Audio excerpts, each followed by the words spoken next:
everyone. Welcome back to another episode of Stripped by Sia, your podcast for strippers, sex workers, and all the fancy naked people in between. I'm your host, Sia on camera. I am an online creator in the adult industry. You will know me as, Sia on camera on various platforms, streaming platforms, adult paid subscription platforms, and all the things. You can find my stuff online somewhere. I know that some of you have definitely found it, and that's totally fine. But this show is not about me. This show is all about destigmatizing sex work. So I bring a lot of different guests onto the show every single week to talk about their professions in the adult industry or adult industry aligned or related professions. So anything to do with like adult performers. We have like cam models like myself. We also have like nonprofit organizations, academics. We also have, what else? Like so many different perspectives that come onto the show just because, they're all very different. I mean, we have all these things in common, which is sex work. And I believe that our work is often not understood. So I like to try to set the record straight and really bring, first of all, the show started off with like bringing all my friends on in the industry, and now just kind of expanded to a global perspective, which has been really fun. But also, I would still like to call all my past guests my friends too. So. Just to provide a transparent approach to like what actual sex work is, and not like the stuff you see in movies and on the news and like anti-trafficking organizations, what they promote. So I really try to set the record straight here by doing that, and I do that through education and humanization. So this week is no different. I'm very excited to bring on our guest today, who is actually recording like 8 hours at a time because she's based in Germany. Our guest is Emily Adaire, who is a trans performer and adult creator in the biz. And we're going to be talking about a lot of things actually today. We're going to be talking about her experience as a trans creator, both shooting in studios in America and also in Europe, and what those differences are. And if we have time, we're going to try to squeeze in, why she is actually favoring shooting independently versus production work, and a lot of other topics in between that are going to be related to that. But before we get into all that, and she is patiently waiting with a big smile on her face, if you're watching the video on my Patreon, I am going to thank our wonderful Patreon subscribers. Hello, welcome, and thank you so much for subscribing and financially supporting and helping out the show. I will go out here to say that anyone who donates or becomes a patron on my Patreon, your funds are going directly to hosting my website, strippedbyc.com, which needs to be updated, which I need to do, but also helps me attend adult industry related events like expos and the AVNs and Exotica and stuff like that, and enables me to, lift that financial burden, because all of those events have a pretty dollar sign attached to it. So what you as a patron can expect from joining Patreon would be all of the video exclusive benefits that are on the Patreon, and that goes for everyone. So that includes full length videos of each of the episodes that are on there since season 4. And you get to kind of see who I'm bringing onto the show every single week. I also have lots and lots of bonus episodes that are on there. I used to put bonus episodes back on in the earlier seasons. And I occasionally, maybe if I'm like needing some self-care, and like, because I do the show every single week for the past 5 going on to 6 years, sometimes when I have a break, I will release a public bonus episode, but that doesn't happen very often. So you can find all the bonus content over there. And you get some other great goodies that you can find out by clicking on patreon.com/strippedbycia. Please join the community there. It's a great way to show your support because all this information I'm giving to you is free. And it's just my way of giving back there for as low as $4 a month. So go ahead, check it out. It's patreon.com/strippedbycia. And last but not least, before we get into the meat and bones of the episode, I just want to say a quick shout out to our lovely subscribers. We have Snoo, also from Germany. We have Geyser. We have Eric Arajo, B. York from Seattle, Washington, McKenna King from Ottawa. We also have Red Door Products, Dan from Seattle, Dilfled from Vancouver, Canada, Raina from Sweden, and Ruby from Victoria, BC. Thank you guys so much for always supporting and contributing and sending me all the lovely messages you do on there. Yeah, thank you so much. And now, finally, to our episode. I went over on that one. It's been a while since I've recorded, guys. I apologize. It's been like 3 weeks because I've taken a nice long vacation, but now I am back to bring you some really, really great episodes, including the one today, as I mentioned, with our esteemed guest, Emily Adaire. Emily, please welcome to the show. Hello. Thank you so much for having me. I'm so excited to finally be on your show. I listened Yay! to a lot of your episodes and really enjoyed them and think they're really helpful. And yeah, thanks for having me. Thank you so much. And thank you to Carly from PS Group who connected us. She is Yes. lovely. Shout out. She's such a queen in networking. So without her, I would probably know half as many people as I do. So thank you, Carly. Thank you, Carly. And also, PS Group is a sponsor of Strip by Sia. So check it out if you need any branding, anything done, any marketing, websites to be made, video production, anything like that. You can go check it out. It's vrpsgroup.com. So, Emily, as I mentioned at the top of the episode, if you guys missed it, if you guys skipped ahead, that's totally fine.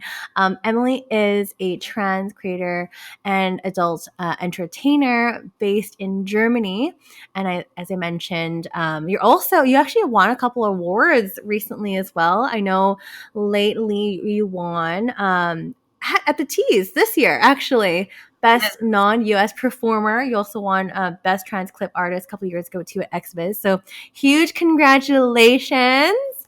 Thank Yay. you. I was so excited about the TEA this year. I didn't expect it at all, and I was so sad that I couldn't attend this year because of No.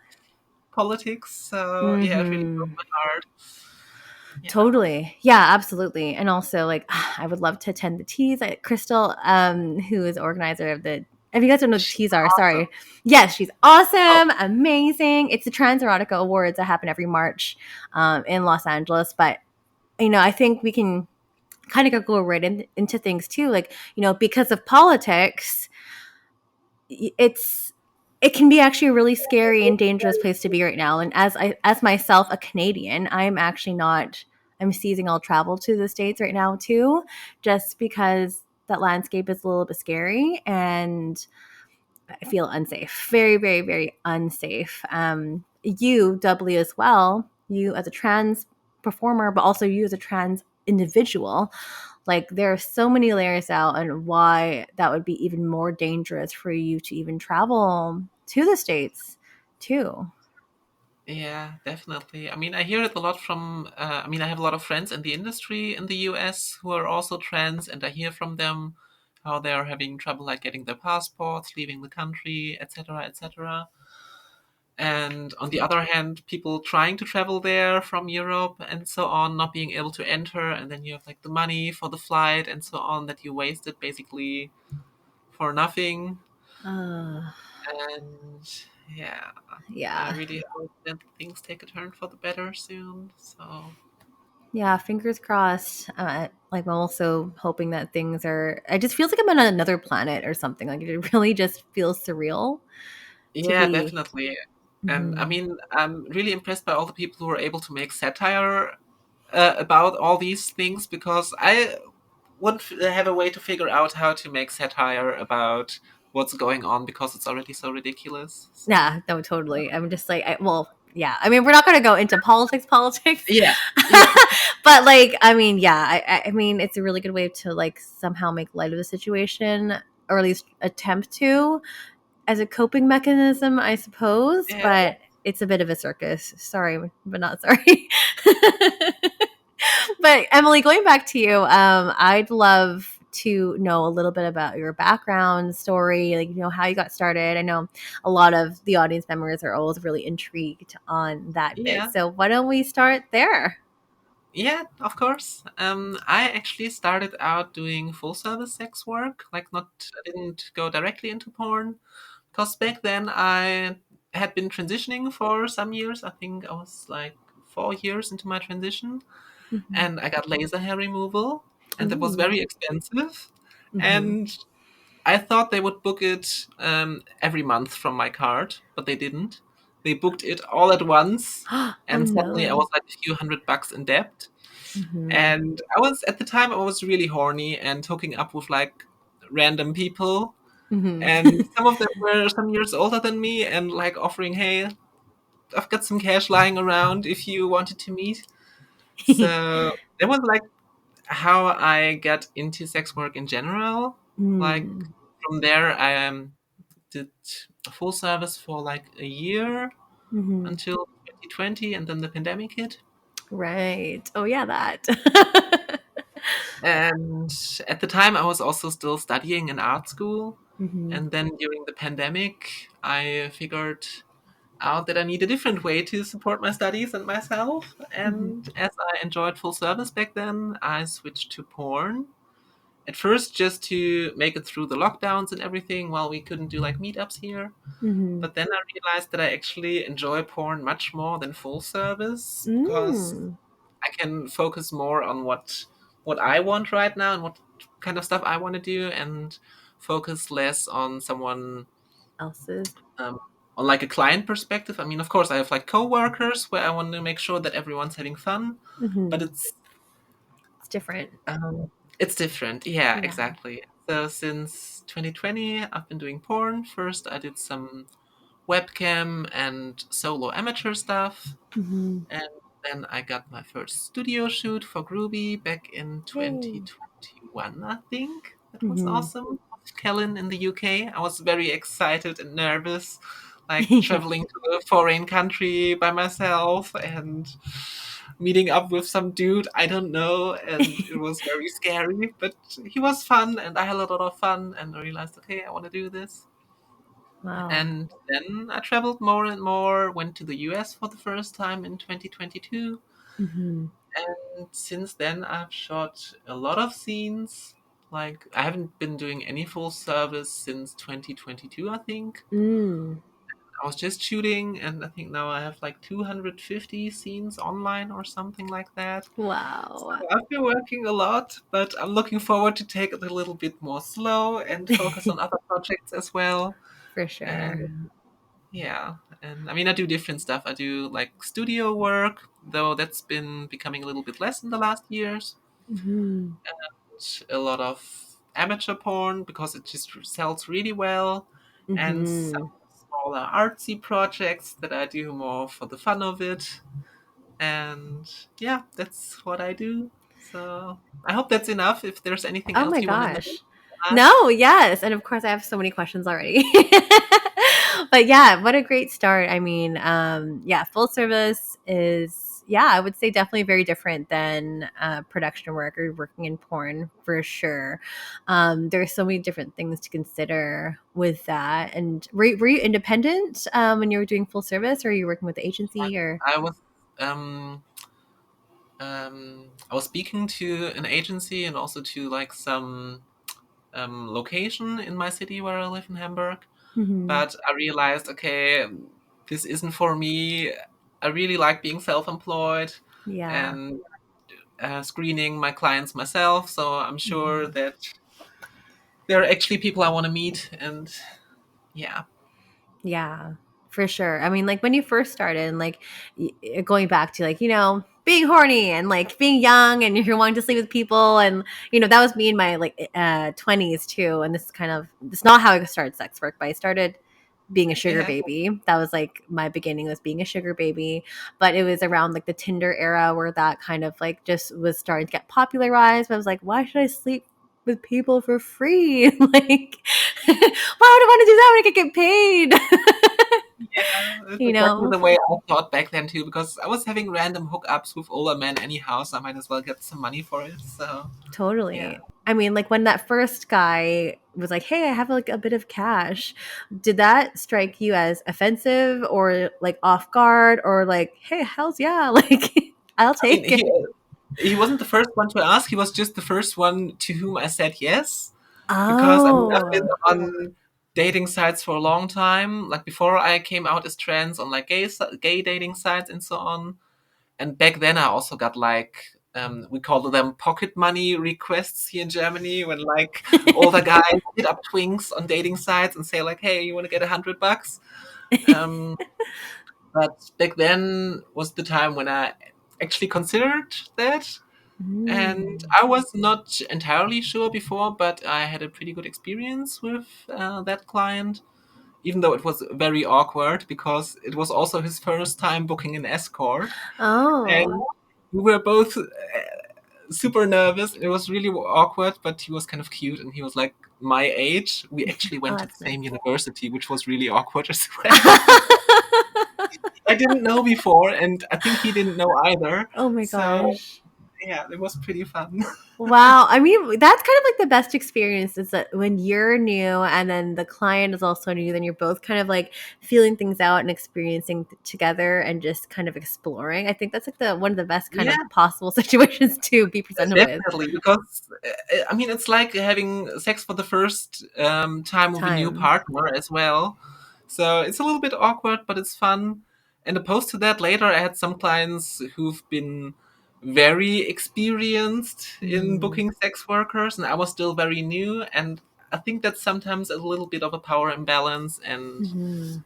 yeah, depending on the person, of course. I mean, there's a lot of great Totally. clients, but also some who are a bit weird. Oh, 100%. Yes, absolutely. And I mentioned that yes, you are based in Germany. What is the like the landscape in terms of like how sex work is treated there? Like, is it legal? Is it decriminalized? Is it partially criminalized? Partially. It's completely legal for quite some time, I think, Mm, um, but it's highly regulated.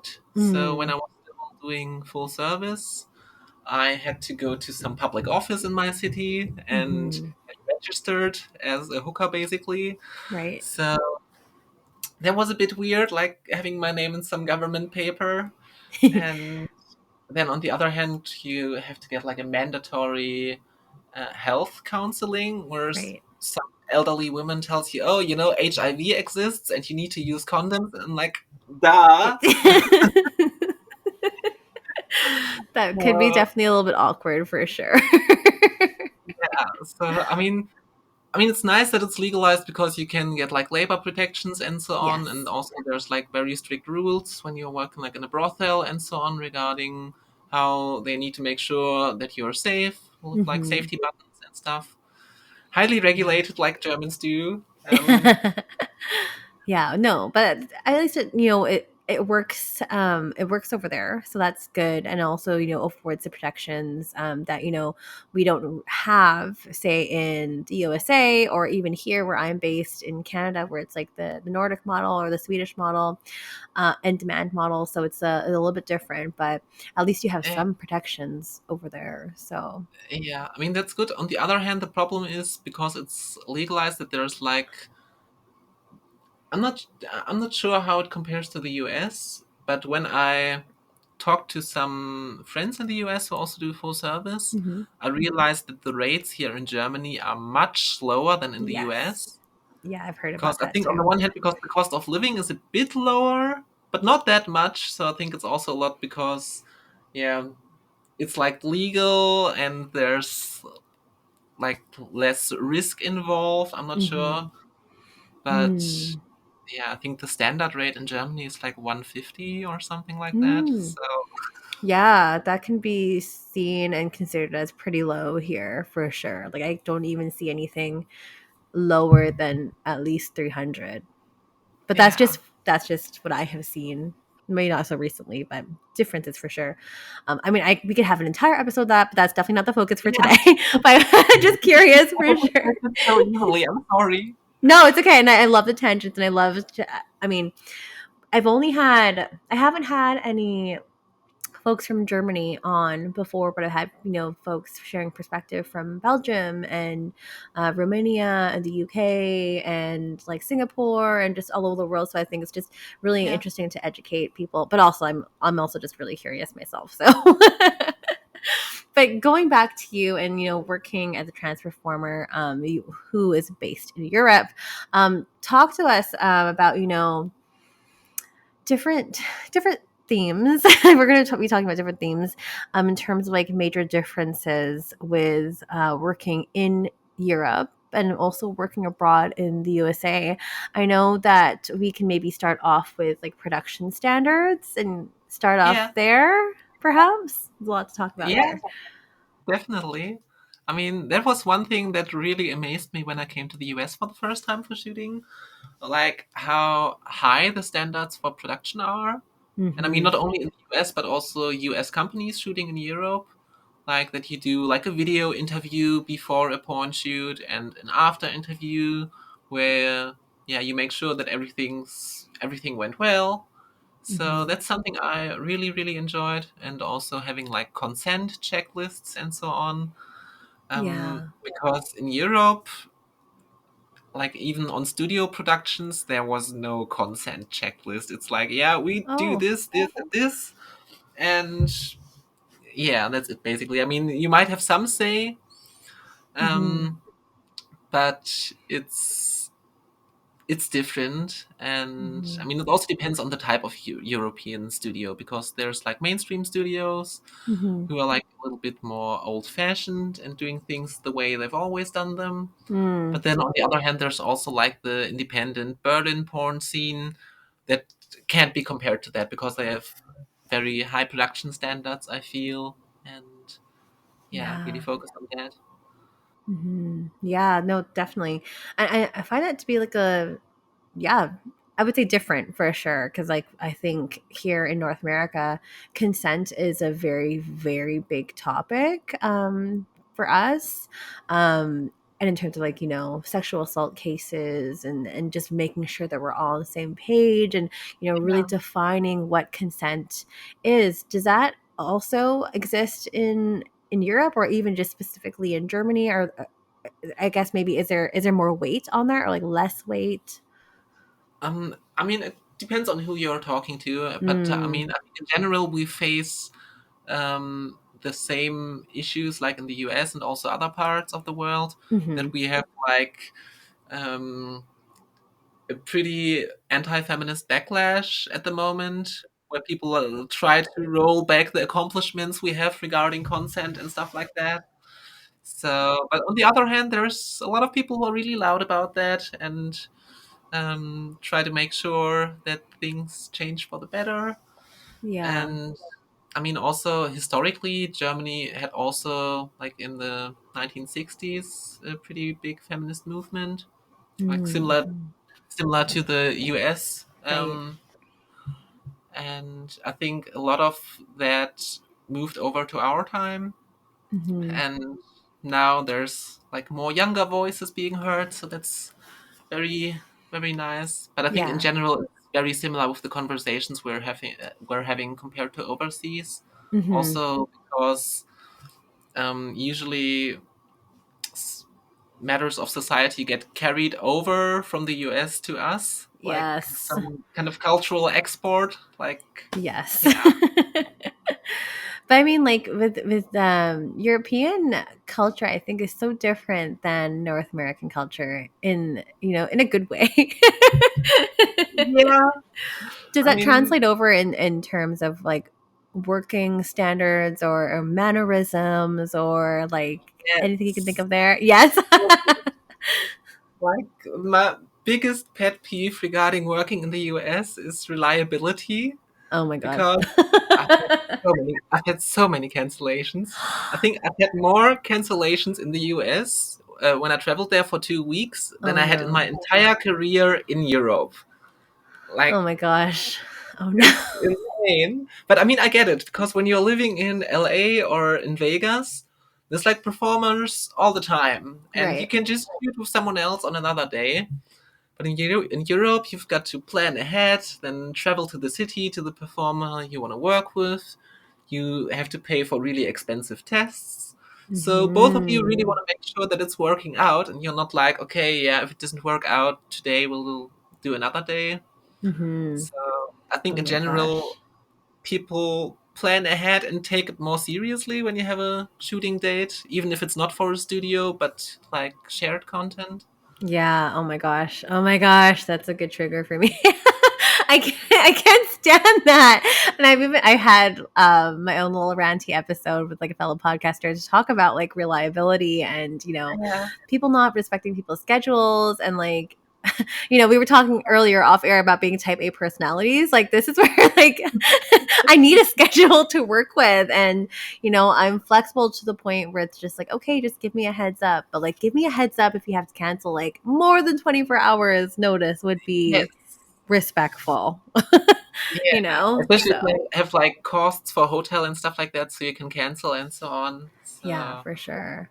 I mean, yeah. I'm sorry to hear that. It's It's okay. I mean, awful. it has other perks to work in the US because even though I have so many cancellations when I'm working there, on the other hand, people are much more spontaneous. So often Mm, I was able to get someone to fill in for someone who just canceled.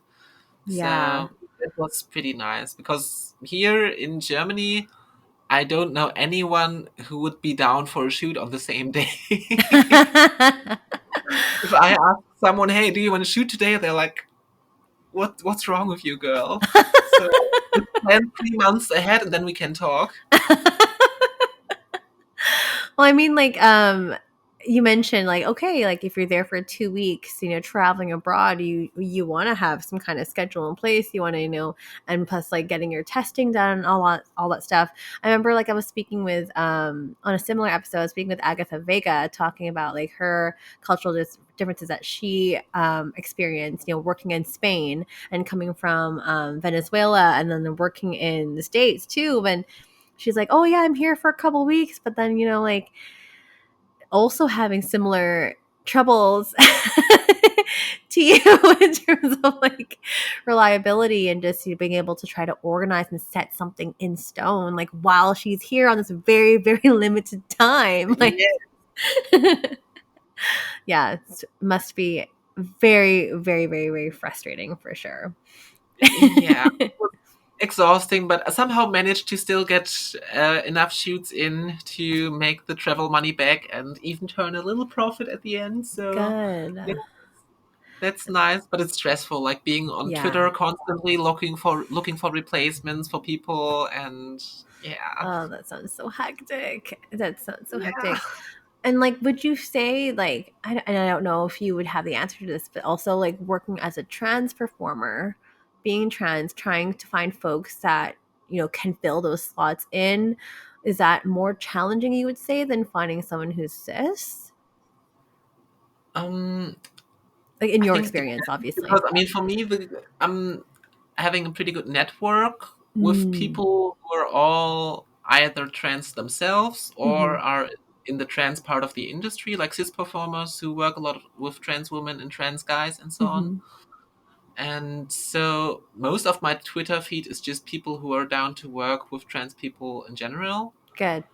Mm, So I wouldn't say that's in the US a problem for me to find someone to shoot with. In Europe, it's a little bit different because Mm. I feel like there's still some more stigma comparable to how it was in the US a few years ago, Mm-hmm. where male talent would be afraid of their reputation when they shoot with trans girls, Oh. and these girls being, yeah, overly cautious with, or not overly cautious, that's the wrong word, but assuming that trans girls have like STI and that the male So, talent ugh, so such an will outdated catch something. So yeah, right. sadly so.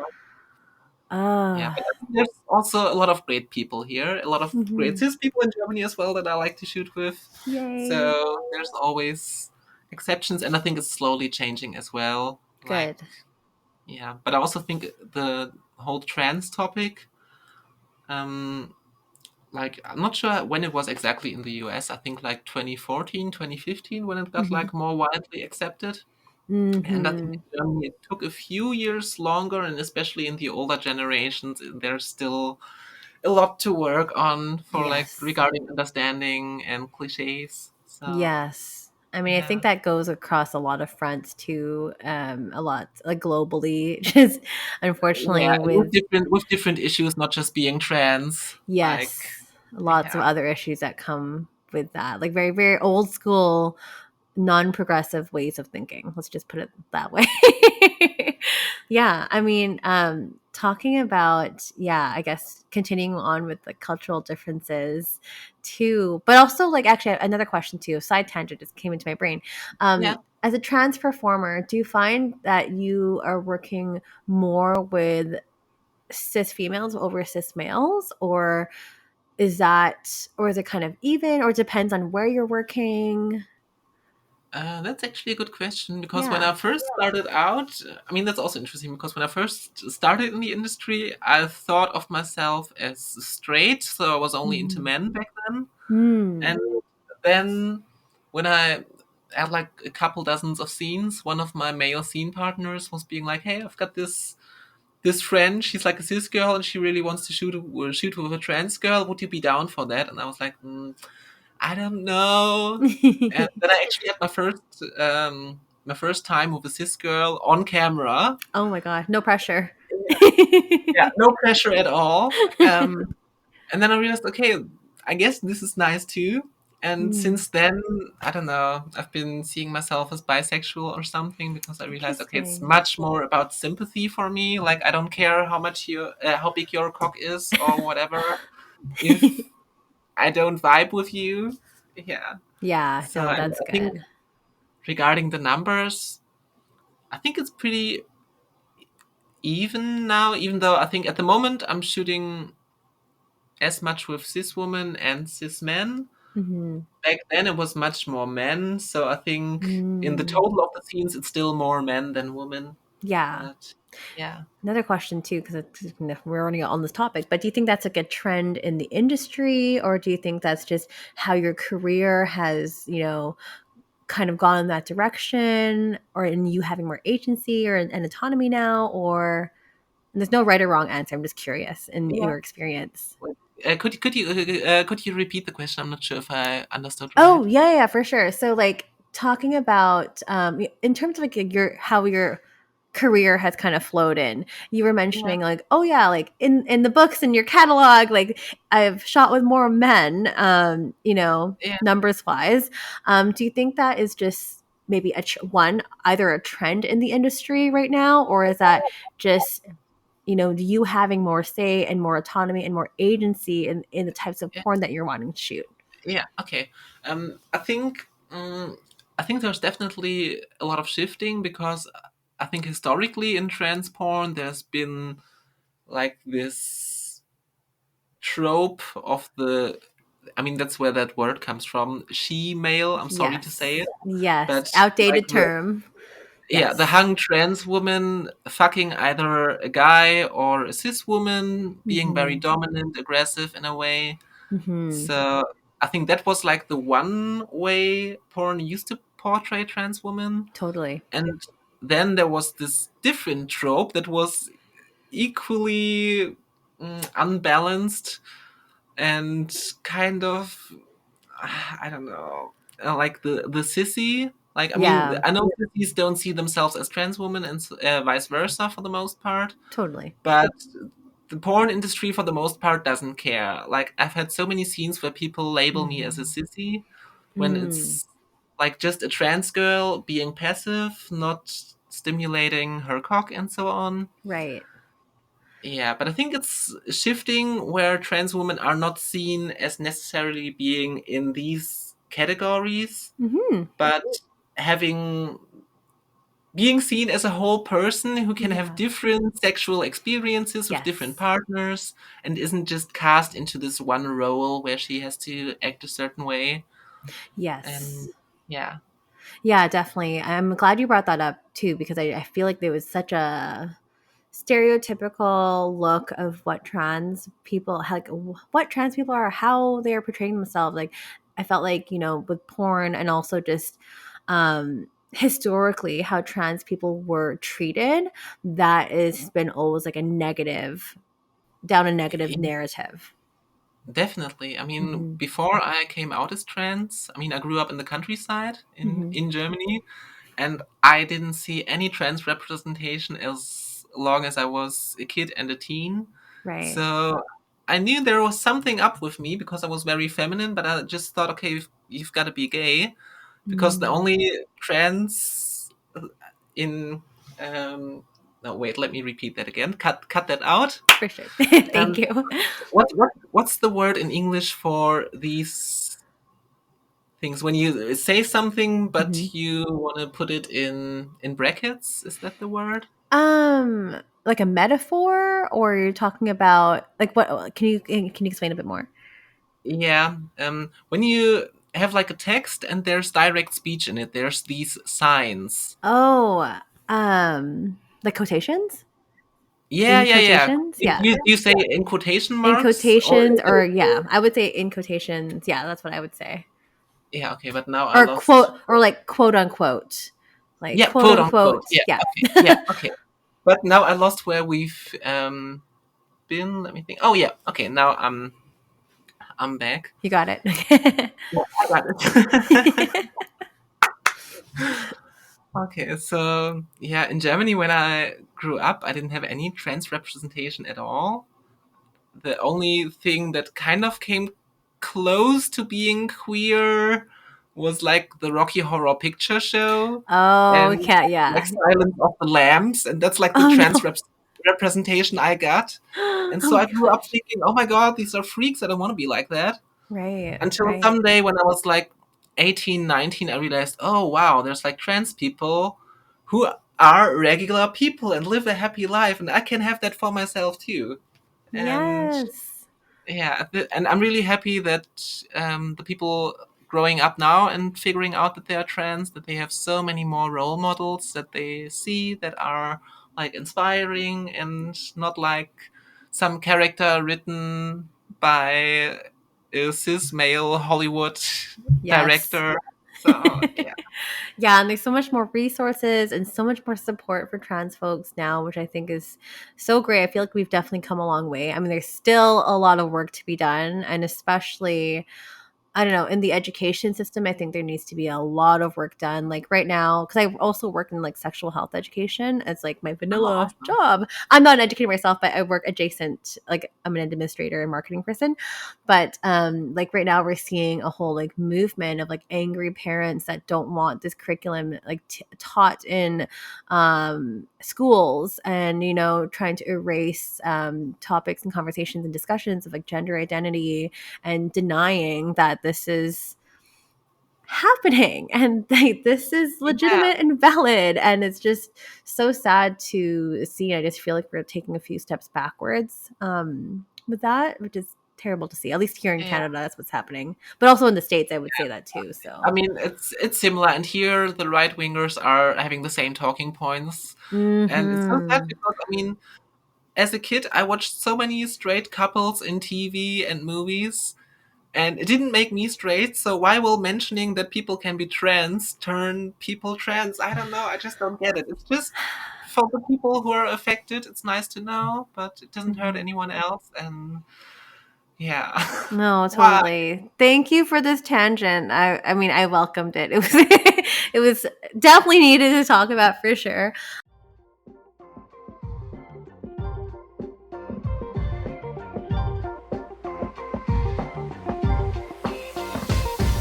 Hi, it's Carly David, founder of PS Group, marketing agency for sex workers by sex workers. We're here to give you the tools you need to stand out. From slick websites to next level marketing strategies, we want to turn your fans into loyal customers. Our fees are project based, no commissions, no percentages. We believe you should keep the rewards of your hard work. So if you're serious about taking your brand to the next level, visit us at sexworkmarketing.com. Say hello. We'd love to talk to you. I'm sorry. We're gonna go back to you, Emily, specifically with your story, and like also just like talking about yeah, going back to like cultural differences with like America and Europe. If you want to continue going to that, I know. But these notes here, you mentioned like Americans are polite, but sometimes indirect. Talk to us Yeah. a little bit about that. I mean, I'm not sure how other people see that. Maybe I was just very lucky to stumble across the polite Americans. Um, Mm-hmm. but for me, my experience is or maybe it's just comparing it to Germany because in Germany, people are very direct in the Yes. workplace and in daily life. They'll just straight up tell you when you did something wrong and so on. Hmm. And on the one hand, that makes things sometimes easier in the workplace. Yeah. But on the other hand, it can also feel really hostile. Very harsh. And I know, like, when Americans come here, they're sometimes, oh my God, this person was so mean to me. And I was like, okay, they're just saying how the How it things is. are. Yeah. Yeah. Like in the US, I was kind of amazed how everything's like sugar coated, like every kind of critique. Yes. Yes. Talk to Um, us about that. yeah, but I really enjoyed that actually because my German friends they were like, "Oh no, that's like superficial, and why would you want Mm. that?" And I was like, "I don't know. I enjoy it when people are superficially nice instead of being like honestly mean. So I don't know. Can we just agree that it's nice to pretend to not hate each other?"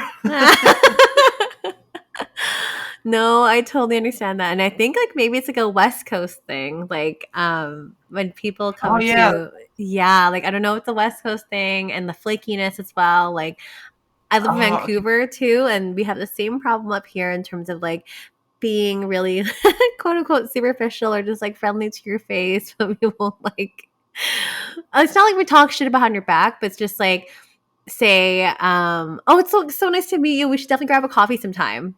But there's actually no intention behind that. Like I'm never gonna grab a coffee with you. Like, Exactly. yeah, we have a lot of that happening. And also, yes, the flakiness is definitely a West Coast thing. It's terrible, and I am so sorry for that. I'm not one of those people though, so Yeah.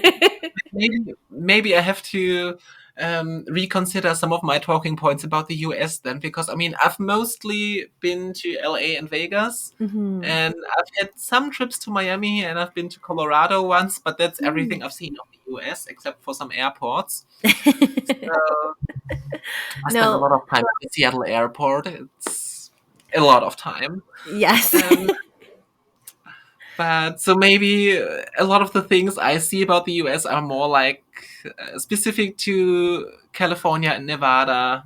So yeah, thank you for helping me out there. I think there's definitely some validity though too, like with some of what you said. I will say that the Americans being polite thing can be a thing. Maybe in comparison to Germans. But I don't think you've met the Americans that are really aggressive yet. Yeah, okay. I Yes. mean, there's some of that too. Yeah. I mean, like going along with American stereotypes. And I hate to talk about stereotypes, but some of them are just really true. But like the American stereotypes are just like they're very loud and like man spready and just loud. Loud is a Yeah, thing. Like no, I the need to be loudness is heard. true. Yes. Yeah, like when I'm in the US, I don't mind, but when I have like American friends visiting me here and we go to a restaurant, Oh my like gosh. sometimes I'm like, Inside voice. tone it down. Yes. It's like tell me you're from the USA without telling me you're from the USA and it's not about the accent. But It's all my okay. American friends hearing this, I still love you so much. So please Yes. don't take it personal. Also to my American listeners, I love you guys. You guys are the biggest listeners that I have per country. I love you guys. And I go to America a lot, although not right now in this climate. But anyways, back to you, Emily. Yeah, Going back to you. Let's talk about like legislation and yeah, regulation as well in terms of porn. Let's go there. yeah. I mean, we've talked a little bit about the legislation regarding full service, but regarding Hmm. porn, I feel like it's kind of interesting because on the one hand, um, the US is much more strict in some parts, Hmm. and in other parts, it's Germany and Europe that's more strict. For example, when it comes to like the platform regulations, and of course, like Europe has these data protection laws and so on. Right. But here, the platforms don't care so much about model releases and stuff. And Mm.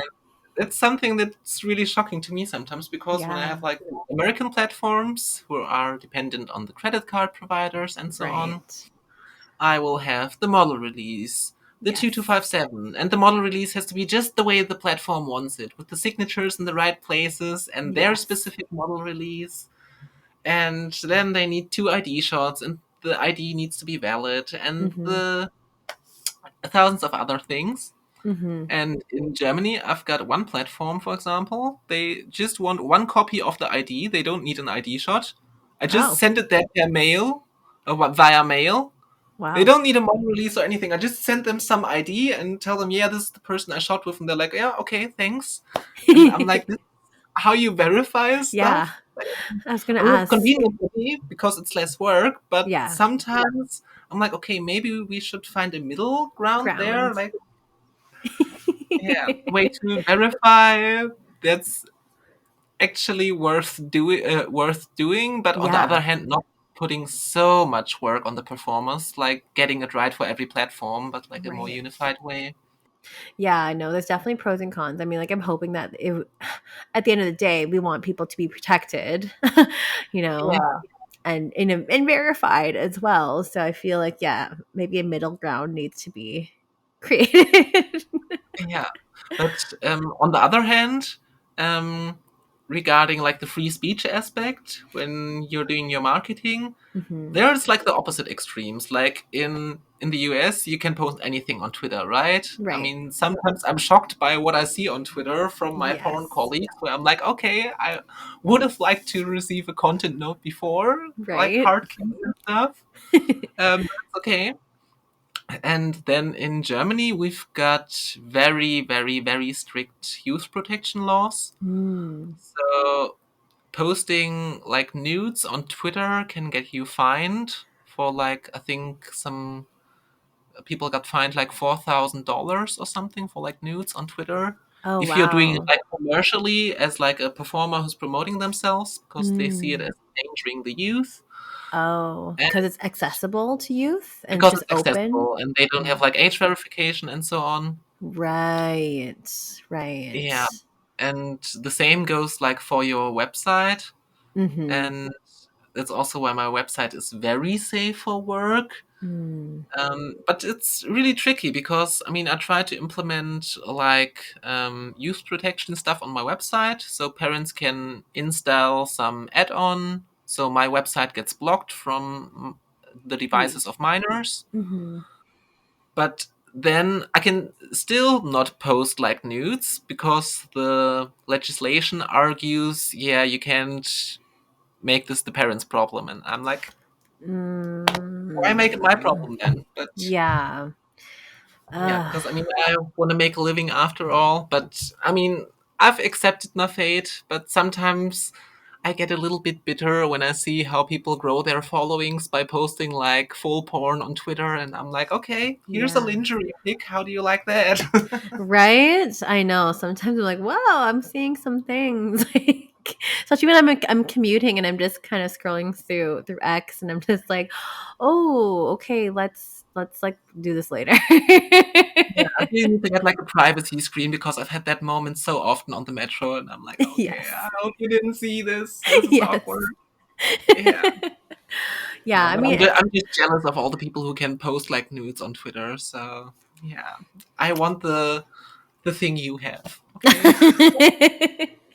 I guess yeah, there's definitely pros and cons, and that goes for both being on this side of the ocean and being over in Europe as well. So it's just different ways things are done. And we always want what we can't have sometimes. Also talking about like health standards, testing. You mentioned expensive tests earlier too. When you're trying to organize with people and stuff too. But let's go into it in a bit more detail, perhaps. Yeah. So I mean, in the US, that's something I really really enjoyed when I was working there. That you have like a pretty unified testing system Yes, with quick like pass. several really trusted providers where you can verify the results Mm-hmm. and where the prices are also pretty similar. I think I'm not sure what the rate is at the moment, but I think it's usually like $220 Mm-hmm. for a Around full there, panel with swaps. right? Um, but here in Germany, you can get a test covered by insurance like every 3 months. Mm. for free if you are insured. But Hmm. I mean, the problem is for me, okay, every 3 months often isn't enough. Yeah, I was gonna say. And yeah, and the other issue is that they often just give me like a paper printout or just call me and tell me, yeah, your results are fine. And Uh, I mean, paper printouts can easily be like forged, so I don't yes. like giving those to people. Hmm. And I don't know if I want to give my phone to like a co-performer, and here it's my GP. He'll tell you that I'm totally fine to shoot with. So that's not the way I want to work. Right. And when I go to like a private lab here in Hamburg to get like the same test like you get in Vegas from Clear or something, Hmm. I pay I think 350 to $400, That's expensive. and that's a lot of money. It And is. so yeah, Damn. it's like it would actually be cheaper for me to fly to Hungary, get tested there, and fly back to Hamburg, which is like I think Wow. a 3 hour flight, and that would That is still be crazy. cheaper. Yeah, but I think okay, my time is I like my time, and Yes. I don't want to fly through Europe just for a test. No, So totally. Yeah. Oh gosh, that is annoying. yeah, and I mean the prices are the one thing, but they also affect how long people use tests, because I think in the US it's pretty common sense that you use tests for like 2 weeks, Hmm. Yeah. and I think that's pretty widely accepted. Yeah. And in the UK, I think because there you can also just get a monthly test covered by insurance. There, a lot of people say like, okay, it's 30 days. And I think that's similar to how a lot of people in Europe view it. Because I'm spoiled by the US. I really like my 2 week testing window. Hmm. But sometimes it's difficult when working with people here because I know, okay, if you have to spend like $400 on a test and you don't have other tests planned, Yeah. other shoots planned, do I really want to make you to spend that money to shoot with me? And so, Yeah. yeah, it's really difficult.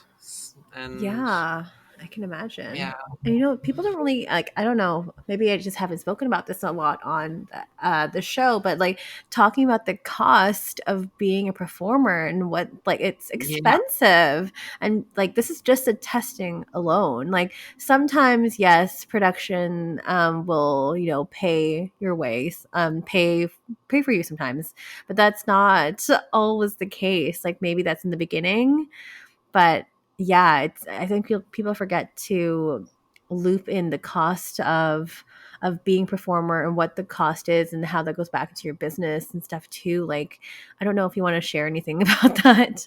yeah, I can because actually, like, I'm going to shoot next week. So, Hmm. and this week I was doing some planning and I made a spreadsheet about the costs I had for the Did upcoming you? shooting. Of course you did. Yeah, yeah.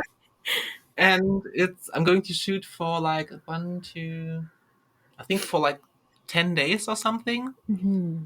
And I'm very lucky because I only have to pay for like 2 nights in a hotel, Hmm. but still the whole trip with like travel, 2 nights in a hotel, testing, getting my nails done, getting waxing done, and so on. I think it's like 1.5K. Euros? Yes. Oh my So like gosh. $1,700 or Yeah, something. that's a lot. So yeah, so I need to Wow. shoot some scenes to make that money back. Yeah, one thing I wanted to add regarding the testing window with the 30 days. Yes. Um, yeah, because I feel like the best way to go about that is like to communicate it with people. I really wanted to tell the people because, for example, one performer I'm going to shoot with soon, they told me, okay, I can't afford another test. Mine is like 20 days old. And so I just make sure that I shoot with that person last. So I Hmm. have my other shoots planned before that. And yeah, just to communicate that with people, if you're not able to get like the 2 week tested, to tell them, are they okay with that? Except if they're not. Yeah. And also, if you shot with someone who didn't have like a test, tell your other scene partners, Mm. and make sure that they can make an informed decision if they want to take that risk or not. So, yeah. Yeah. For sure. No, I think that's really important, like with communication, because like this really just comes back to the whole, like, taking care of each other on set. This is even Yeah, before set, like just being open about that. There's nothing wrong with that, but I think it needs to be like, again, going back to the whole consent, like, yeah, conversation. Yeah. yeah, exactly. Yeah, for sure. I mean, there are a couple more things that I would love to talk about with you as well, Emily, that go specifically with you being trans in the industry. Um, how has been, or like, what has been your experience like shooting in European studios versus like, say, American studios? Yeah. I feel like in America it's progressing pretty well with the trans inclusion in the industry. Mm, Like, I was really happy to see that even big mainstream straight studios like Brazzers started shooting with trans women occasionally. yay. So that was really nice to see. I think in Europe it's a bit slower, so Mm, there's more limited opportunities for trans people, I feel. So there's basically like three options. Either you just shoot your own porn and mm, acquire the means to do so, get a camera, learn stuff, how to do your own stuff, mhm. and like amateur porn in general. Um, the thing is, like the amateur porn scene, I feel has still some outdated attitudes regarding trans performers, especially here in Germany, because Oh, Germany has like a huge amateur porn market. okay. Like, I think it's one of the biggest markets for porn here in general. Wow. And but I mean, it's not amateur porn, but like commercial amateur porn. Right. So Right. yeah, just to make sure that people understand that. For sure. But there, I've had a lot of exhausting discussions where people were like, some male performer was like, "Oh, but I can call you a tranny in a scene title, right?" Oh my And I was god. like, "No." And Yeah. then he told me, "Oh, but another trans girl told me it's fine, so I'll just do it anyway." My And like gosh. that kind of stuff. And Right. also when I first shot with like a male performer here in Europe, he was like a pretty big name Mm. in Germany, and I was feeling flattered that he wanted to shoot with me. Hmm. But then after the shoot, he was like, "Oh yeah, but in the thumbnail, can you like censor my face and my tattoos?" And What?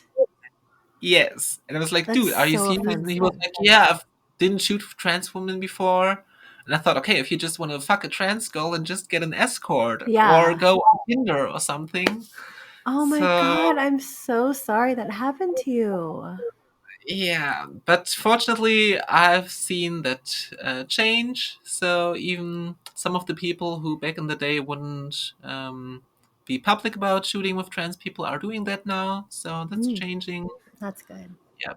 But I mean, amateur porn is the one thing. Then there's also like the mainstream porn. But the mainstream porn scene is much smaller than the US, I feel. Like, there's fewer studios Mm, and only very, very few studios who shoot with trans. And it's mostly mm, like the hardcore stuff. So, like legal right. porno in Prague or like some German gangbang producers. Hmm. So, that's pretty limited.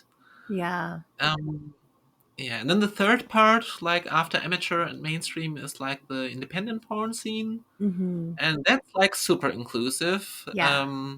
Mostly focused in Berlin. Hmm. Pretty artsy and very queer, so that's something I really like. But the problem there is that there's not that much money to be made. There's Mm, like fewer projects. The projects themselves are more expensive because people want to make something pretty, and that costs money. right. And then often you don't get paid as much as a performer as like on a hardcore gangbang shoot Right. where they know they'll be able to sell it really well. But Hmm. I hope that's going to change over time because I really enjoy the stuff that's being produced, and I feel that it helps to show like how diverse queer sexuality is and how diverse trans people are in Yeah. what they enjoy. And yeah, I hope that part of the industry is growing more and more. Yeah, no, those are some really, really great points to note of. Yeah, I was wondering about that too. It just seems like limited. It still seems limited, but at least this. You mentioned that there's some progress that's being made within the industry. So I'm hoping that it'll continue on that trajectory. Yeah, I hope so too, even though I also see like some other developments that worry me. Like on the Mm. one hand, like mainstream studios doing like futanari porn with like cis performers, Oh, like what? giving cis girls like prosthetic dicks, where I'm like, why No. don't you cast like a trans girl for that? I mean, Yeah. That's and I so mean, problematic.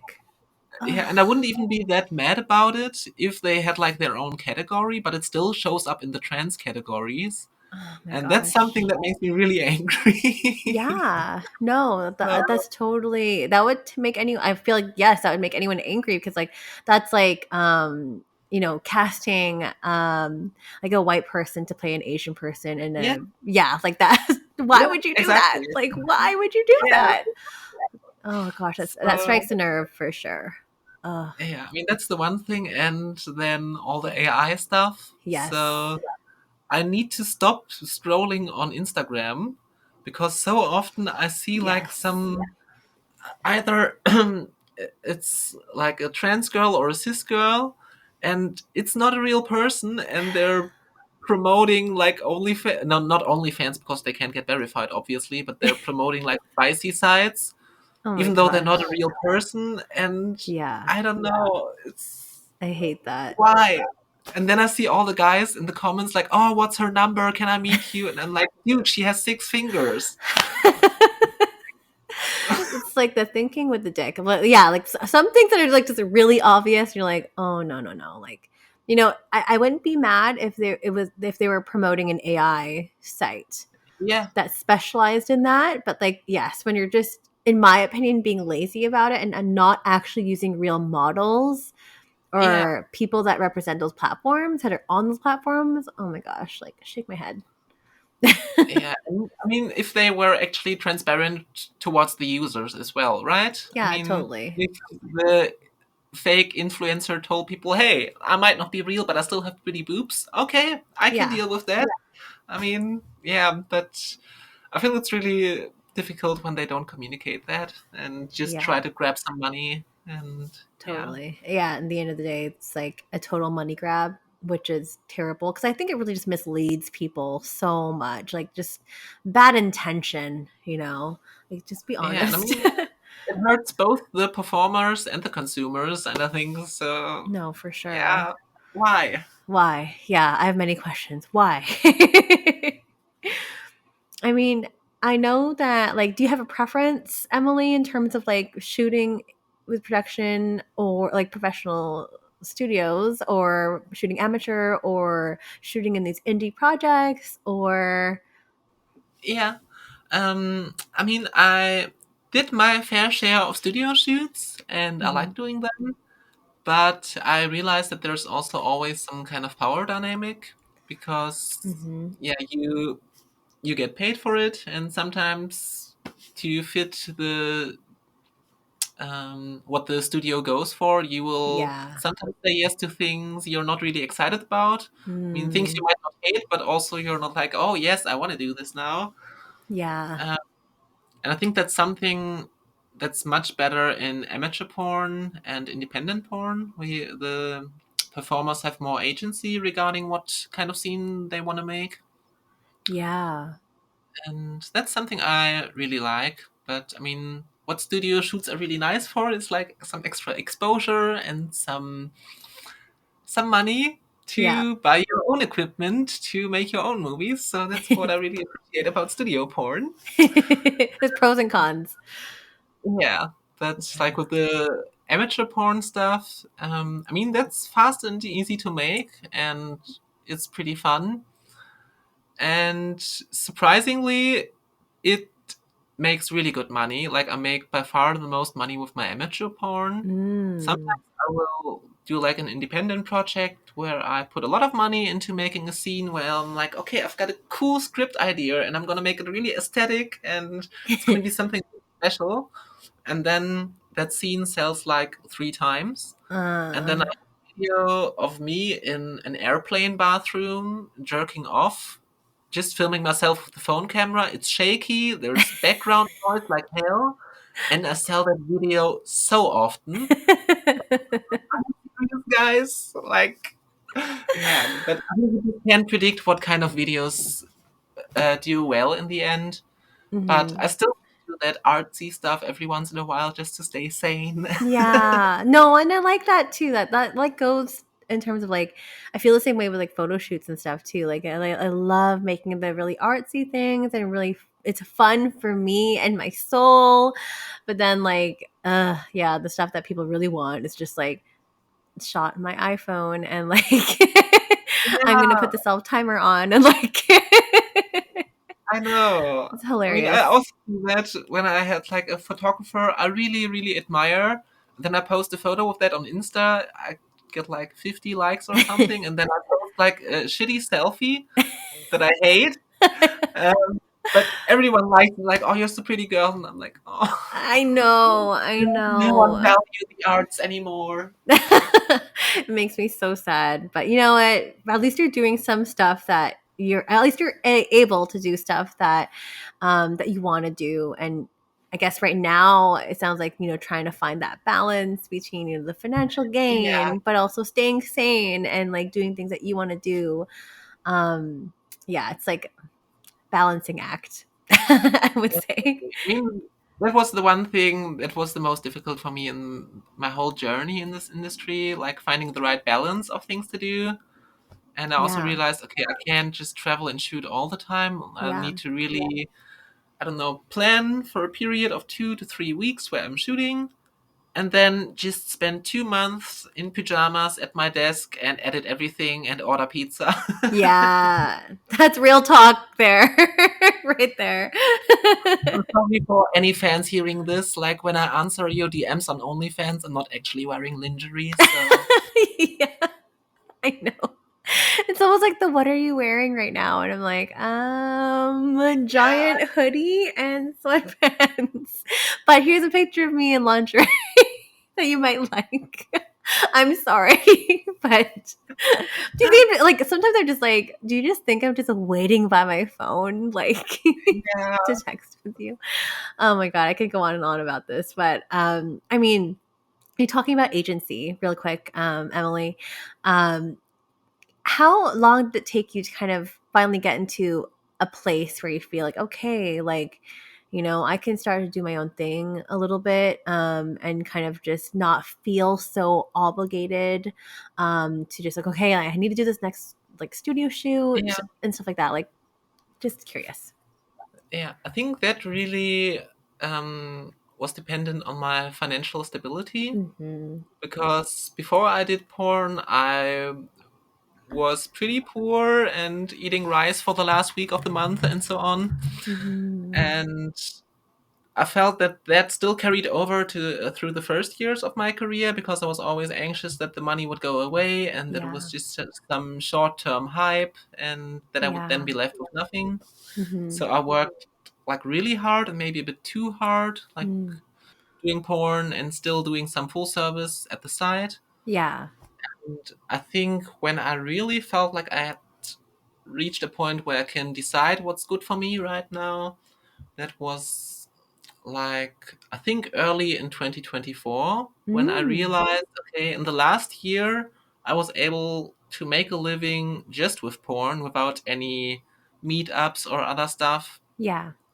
and consistently for every month. So that Wow. was really something that gave me a lot of safety, and from there I think I was able to better advocate for myself, like Mm. thinking, okay, which shoots do I want to do, which do I not want to do, what kind of content do I want to make going forward, Mm-hmm.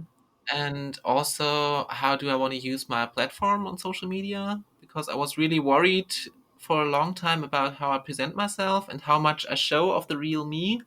Right. um, and that's something where I mean, I'm not a big fan of social media, and before porn I didn't have any social media at all.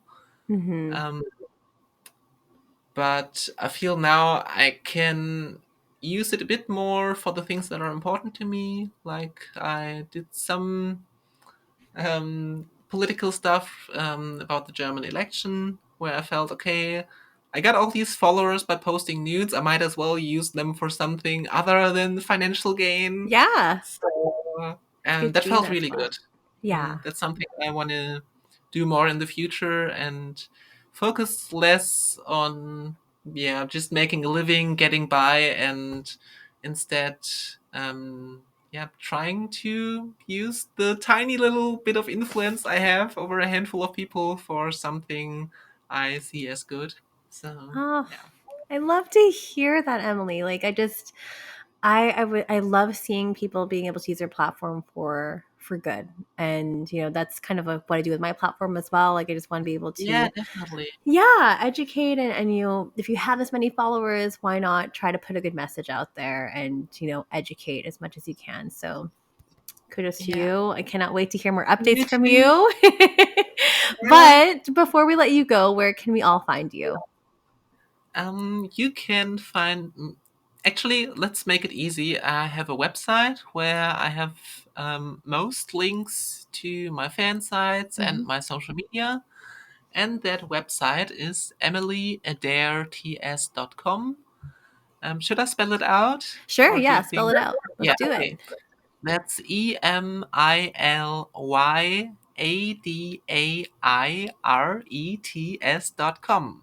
I Okay. didn't know I would be in a spelling bee today, but I'm glad I didn't mess up.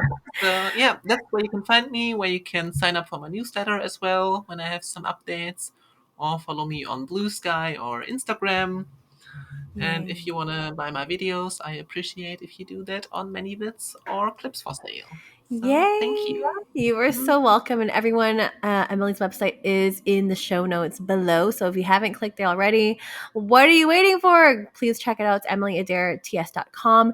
Do your thing. Buy her videos. Give her a follow. Do all the things. Tell her how much you love this episode. If you want to get in touch with myself, you definitely can. You can find me on X, which is Stripped by Sia, on Instagram, which is Stripped by Sia Podcast. Those are those places you can probably find me the most. Of course, if you want to be on the show as well, I am going to start looking for season 8. I've lost count of how many episodes I did for this season, but I think it's about time that we start for season 8. So there is a contact form on strippedbysia.com if you want to fill it out. Please pitch what you want. I'd love to hear from you. I read all the submissions that come in, and there's been a lot of submissions coming in. So do your thing, and I will see if we can develop something really, really cool together. And last but not least, if you like what you're listening to, please leave a 5-star review on Spotify and or on Apple Podcasts with a review. That just really helps people find the episode, gives access to more sex workers and folks that are maybe doing their research. Check this out so that they can do this safely and smartly. So do your thing, do your homework, and we'll catch everyone in for another episode next Sunday, dropping at midnight Pacific Standard Time.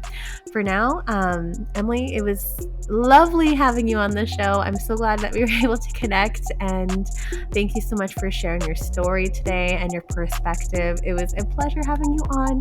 Thank you. Thank you so much for having me. I was worried about being on a podcast again after a long time, but the time flew by and you're so entertaining, and I had a very good time. So thank you so much for having me. Thank you, and we'll see everyone next week. Bye. Bye. You're listening to Stripped by Sia, hosted, produced, and edited by Steph Sia. Music by Ted D. Graphic design by Maria Bellandarama, and photography by Ian Daberin.